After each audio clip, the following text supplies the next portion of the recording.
మండలం తాలూకా సుఖ సంతోషంగా ఉండే సంపూర్ణంగా వర్షాలొచ్చి పంటలు పండాలని కూడా కోరుకుంటున్నా.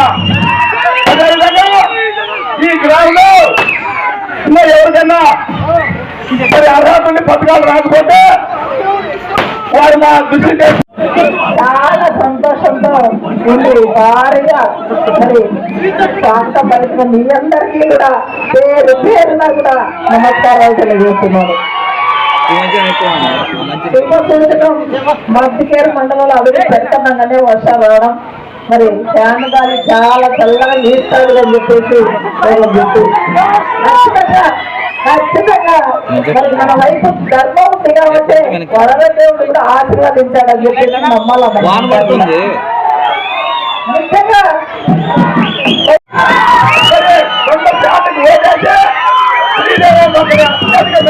కనిపించే ఈ రాష్ట్రంలో జగన్ నాయకత్వాల ప్రభుత్వం జూన్ 4వ తారీఖు ఏర్పడుతుంది.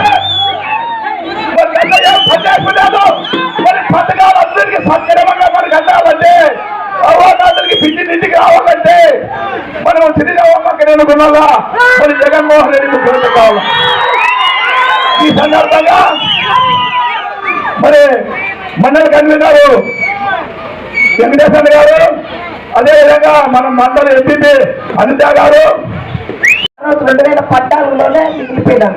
మనల్లా ఏమన్నాడు, జగనన్న చేయి పట్టుకుంటే 30 సంవత్సరాలు సీఎం ఉండేదంతా చేస్తానని చెప్పేసి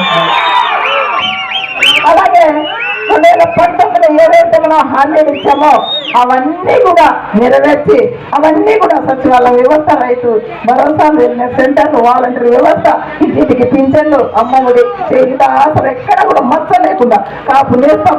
ప్రతి ఒక్కరికి కూడా ఈరోజు టైలర్స్ ప్రతి కులానికి వర్గం చుల్లే, పార్టీ చుల్లే, కులం చుల్లే, మతం చుల్లే, ఏది చుల్లే రాష్ట్రంలో ఉన్న అక్క చెల్లమ్మలందరికీ అందాలి. మనలో పంపించే తల్లులందరికీ కూడా అమ్మఒడి పడాలని చెప్పేసి ఆనాడు నిర్ణయించుకున్నారు. ఎవరికి ప్రతిపక్షంలో ఉన్న ఆడవాళ్ళందరికీ కూడా వేసాం. ప్రతిపక్షంలో ఉన్న రైతులకు కూడా రైతులకు అందించే పథకాలన్నీ కూడా అందించాం. ఇదే మన పరిస్థితి. కాబట్టి ఇదే కాలం, ఇదే చల్లగా, ఇదే వర్షాలు ఇట్లాగే ఉండాలంటే మళ్ళా మనము ఫ్యాన్ పెట్టుకోవాలి. సైకిల్ తొక్కేకి ఓకే లేదు. 3 సార్లు తొక్కాం, సైకిల్ బాగా చేస్తాడేమని 3 సార్లు ట్రై చేశాం, తొక్కి ఏ ప్రయోజనం లేదు. ఎక్కడ వేసిన దొంగలు అక్కడే ఉంది. మార్పు అనేది ఏది లేదు రాష్ట్రంలో. మళ్ళా అదే మన జగన్ వచ్చినాక ఫ్యాన్ గాలి చల్లగా వీసింది.